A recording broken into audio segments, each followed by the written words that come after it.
Hey folks, today is Friday, April 10th, 2020. As usual, my name is Jake Baldino, here to talk about all the video game news that has been going on this week. Let's get you guys caught up. If you have been following, it is now week 4 of our self-isolation quarantine. Me alone, here in this empty office. Miss everyone. Also, I hope all of you out there at home are doing okay in these very interesting and questionable times. But let's just talk about our favorite hobby, shall we? Let's just dive in. The first thing is, yes, we got a bunch of hot Cyberpunk 2077 news thanks to a Polish investor Q&A with CD Projekt Red itself just a few days ago. And one of the big takeaways, at least for me, interestingly enough, are that they are definitely pushing the fact that everything is going to be okay with this game and that it is still coming out at its expected release date. They said that they aren't facing any issues. They said that a lot of testers and stuff are working from home through a VPN because they said the game is basically straight up finished and now they're just in the polishing stage. There is definitely a Poland joke there somewhere, but I can't find it. What? They said that most versions of the game have gone through the rating process already, so they don't expect a disruption there, and they are still moving forward with physical production. However, they apparently have plans in place for the fact that things are literally changing day by day. They also said that they are working around marketing plans with the fact that E3 doesn't exist. They are going to have digital things. They have solidified a plan in February, and now they're working it out. I'm very curious to see what that is. And apparently, interestingly enough, there are definitely going to be next-gen versions of both games. They aren't going to be launch games for the consoles, but they are going to be full next-gen versions of them that will be coming down the pipeline, which is kind of cool. Also, one thing I want to point out that they said, they didn't disclose pre-order numbers or anything, but they did say that PC pre-orders are higher than console pre-orders, which is very interesting and also very cool, considering I feel like we've been all just sitting here watching the rise of PC gaming the last few years, and it's awesome. Like, PC gaming has always been a thing, but now it's so mainstream, and it's mainstream to the point where it's like the main place of pre-orders for a AAA game. Just didn't see that coming, but it's very cool, this new future we're living in. Speaking of the future, they also outlined future plans for DLC, lightly. And it does sound like it's going to be pretty huge because CD Projekt Red's president said that Cyberpunk 2077 will have no less DLC than The Witcher 3 had. Which, if you're familiar with the DLC of The Witcher 3, that's pretty expansive. There were over 10 different little DLC packs, and then there were the very significant expansions like Blood and Wine and Hearts of Stone. Blood and Wine in particular being downright freaking amazing and completely huge with a new map, a new region that was really impressive. So if CD Projekt Red is planning like a similar thing here with Cyberpunk 2077, that's going to be a lot, and I think that's very much something to look forward to in the future. I like the way they handle a lot of those expansions as traditional expansion packs and not piecemeal stuff that's kind of dulled down over time. Does that make sense? Regardless, that's pretty exciting stuff. We also got a look, if you're really into the little things, because we do talk about every little Cyberpunk detail. We got new looks at logos of all like the gangs and corporations in the game. If you're into that type of art, check that out. Everything, of course, all the news stories I talk about are going to be linked in the description down below. But in case you missed it, also some hot news this week. We've been talking about how we have so much to talk about with like Xbox's next generation console. PlayStation 5 news has been a little quieter. Thankfully, we got a full official reveal of the next generation controller. The PlayStation 5 controller is going to be called the DualSense controller, not the DualShock controller, and they seems to have substantially changed up the design. I initially was very into it. I like white technology. I like that clean white look on stuff. My phone, I still buy white cell phones, but that's very much a matter of personal taste. The most important thing is the ergonomics. How is this thing going to feel in hand?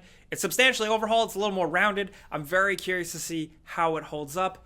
There are some little details that they did outline, like the fact that the thing has a built-in microphone, which means you don't have to use a headset if you're some sort of crazy madman. I mean, like, at least they're adding new things. It's very creative thinking. Also, the triggers, they've outlined in the past how they are going to have different levels of resistance. The controller is going to have haptic feedback. The share button is now the create button with new features that are going to be revealed later down the line. This controller is all over the place. I've seen a lot of good memes for it. I've also seen a lot of real aggressive hot takes about a controller that no one has held yet, but that's just me. The biggest thing I see more and more is the fact that it rips off the Xbox One controller, the Xbox 360 controller. I do think that we're going to get to a point where all of the controller companies all start to kind of agree on a general shape. We've been doing this for so long. Yes, the Nintendo Switch Pro controller, the Google Stadia controller, the freaking Xbox One controller, the PlayStation 5 controller, they're all starting to look similar, and I don't think that's one company ripping off another. I think it's just kind of things just evolving that way. That's just me, though. That's my controller hot take. I'm sure you got a lot, and I'm going to hear them all in the comments, so be sure to let me know. I do want to talk about something for a second. Dead Island 2. Remember that game? Remember that trailer that did a thing that the first Dead Island did where it had a really cool trailer and then, yeah. So we don't know much about it other than that it's been through what seems like development turmoil. It's changed studios multiple times now, I believe. It was originally being worked on by Jaeger, the guys that behind Spec Ops: The Line. That has changed, but apparently the studio that has been working on it is still working on it. Despite us not hearing anything for years, there are new job listings suggesting directly to hire people to work on the next Dead Island. It's a job listing for an art director, and it says the next installment in the world-renowned Dead Island franchise. The interesting thing that people have been talking about is that it's and I quote, a groundbreaking title for current and future platforms, which leads a lot of people to think this is going to be like a cross-gen title. If it makes it out, it's going to make it out just at that time where the new consoles are coming out. And whatever. Is the world ready for Dead Island 2, man? I don't know. Do we still need Dead Island 2 when something as awesome as Dying Light exists? I don't know, but I'm always willing to give a new game a try, and I'm always happy when any game finally makes it to the finish line, because it's another thing to play. Don't mind me being disgustingly positive. That's what I try and do here, because video games are fun. What, dude? But I want to know what you guys are thinking about Dead Island 2 down in the comments. Let's move on. And next up, before we move on, this episode is brought to you by Raycon. You've probably seen these wireless earbuds floating around on the internet by now. They've been endorsed by musical artists, creators, stuff like that, and for good reason, man. Raycon starts at about half the price of any other premium wireless earbuds on the market, but they don't skimp out on the quality. Maybe you've been holding off on going wireless and you're thinking now is the time. Consider checking out the everyday E25 model. Look at them. They're super discreet, low profile. I've actually been using them for exercise, which, yes, believe it or not, I actually try to do. It's got a sweet charging carrying case, which can charge the earbuds up to 4 times, and the buds themselves last up to 6 hours. And, of course, they come in multiple colors. If you want to check them out, all you got to do is go to the link in the description. It's also right here on screen. That's buyraycon.com/gameranx. Go there and you can get 15% off your first order. And huge thanks to Raycon for continuing to sponsor our videos. Thank you for that. Now I want to talk about a couple of things linked in the description below. The first, I got a couple things linked for Valorant. If you've been on the internet the last couple of days, if you're in that realm, you've known that Valorant has kind of taken over this beta for this game coming from the people who made League of Legends, Riot Games. It works as sort of a CSGO, but with hero shooter Overwatch stuff to it. They're definitely taking on CSGO here. It has absolutely exploded. It's blown up on the internet. Like it was the top of the charts on Twitch. People really seem to go nuts about it, and I'm starting to feel like an out of touch old man because I look at it and I'm like, not for me. That being said, I have been enjoying watching people get excited about it, and I do want to point to something down in the description below. A pretty good explainer video if you're like me and you don't know what the heck it is. One of the best explainer videos I could find that like pretty comprehensively breaks it down, and so some good gameplay is from the War Owl. That will be linked in the description below if you're curious. I do want to know what you guys are thinking about Valorant, because it's like a type of game that we don't really cover too much on this channel, but if you guys want it, I do want to hear more from you. Yeah, but some other things we do have linked in the description below is a Final Fantasy VII thank you video from the developers, from one of the lead producers. Just kind of talking about how long the game has been worked on and how good it is to finally release it. And I will say, since I have been grinding through it for a couple of days now, it is very good, and I'm really excited to put out the before you buy this weekend, so keep your eyes peeled for that, because it's going to be a big one. Also, another video, I linked it down below. There's a lot of them out there online, but I like this one in particular. Somebody sent it to me. It is just a breakdown of someone recreating popular songs and little jingles and stuff in Animal Crossing for your tune creator, and I just liked it. It brought me some happiness. Not to sound like a weirdo. Also, No Man's Sky, we've said it a million times before, it's the gift that keeps on giving. Now, finally, it is a fully realized game, and we're getting an exo mech update that has mechs in the game. Like, No Man's Sky has mechs now. There you go. Also, Saints Row the Third is getting remastered, and it's being put out on PC, PS4, and Xbox One. It's a fantastic game. I really wish I wasn't alone in this office, because Tom would be right here ranting and raving about it like a crazy person. So I will do that for him. Yes, hell yes.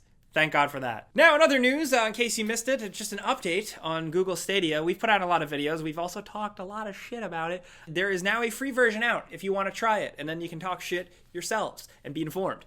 They are offering like a 2-month free trial of the Stadia Pro version. I do think it's worth checking out just so you can see the technology at work, even though I think the implementation and just the rollout of it and a lot of it is just not good. The technology is exciting, and if you guys have a Gmail account, that's all you really have to do. I'd recommend, at least popping in, seeing what's up. It's not like the full Stadia free version, though. It's just 2 months free of Pro, and then after that, you have to pay. NVIDIA GeForce Now is doing things a little bit more interesting, but that's just me as a PC player. The last bit of news is Resident Evil. Now, we did talk about Resident Evil last week, in the sense that there were those leaks and those insiders suggesting that, the new Resident Evil game would be an overhaul, a departure. We did get some information that kind of backs up some of those insider reports, as well as like Resident Evil Village as sort of a title or a working title, more info about the witch that pursues you throughout the game. I'm really curious to see if this is legit, and I'm just excited for the future of the Resident Evil franchise, especially after like the end of Resident Evil 3 Remake. As much as it wasn't the perfect game, definitely had its issues, it still left me really excited for the future of the franchise and the remake franchise and anything else. And speaking of remakes, Capcom has put out a survey asking people more about if they will, play more Resident Evil remakes if they were to make them. And I think that is really exciting because it's still me holding on to hope for them to remake Resident Evil Code Veronica. Some insiders have ruled out that is not going to be a thing, and I do get it is a very weird-ass game to remaster and introduce to the public in terms of people who are just experiencing 1, 2, and 3. But to me, it is like the next game. It's Resident Evil 4. It's very important. Anyway, I can talk about Code Veronica for a while. The point is that Resident Evil and Capcom are pursuing making more remakes. And ultimately, even though Resident Evil 3 had a few faults, I think it is still a good thing. However, I will say though, Resident Evil Village is more exciting because it is a possible new thing. As much as some great remakes and reimaginings are great, new is always also good, maybe even better. So yeah, I'm glad we're getting both, possibly. Take it all with a grain of salt though, I don't know. Let's move on to the console giveaway we do every single week. You know how this goes down by now. There's a link in the description below. You click it to sign up, you enter once, then you're entered for good. And then every single week, we randomly go in and choose one person to win a free console of their choice. Now, this week's winner is going to be this person right here. Congratulations. Be sure to keep it on your inbox, your spam box, stuff like that, because we're going to be reaching out to you to find out how to send you your free stuff. Now, let's talk about things this week. Let's talk about the DualShock controller, the DualSense controller. What do you think? Also, happy Final Fantasy VII Remake release day. I really want to know what you're thinking if you definitely jumped into it right away at midnight, because it's kind of awesome. Also, like I said, are you someone that pre-ordered Dead Island? Do you still got that receipt? I would love to hear any stories like that, because I knew people that had StarCraft Ghost pre-ordered for years. Anyway, I digress. Thank you guys for coming around still and watching every Friday, despite a bit of a downturn and our lives all being kind of very interesting right now, thanks to that damn virus. We're trying hard to still keep you guys entertained and informed every single day, so thank you from all of us. All of my friends here. Of course, clicking the like button does help us out. We do really appreciate that. And if you're new, maybe consider subscribing because we put out videos every single day. But as always, thanks for watching. I will see you guys next time. Pizza's on me.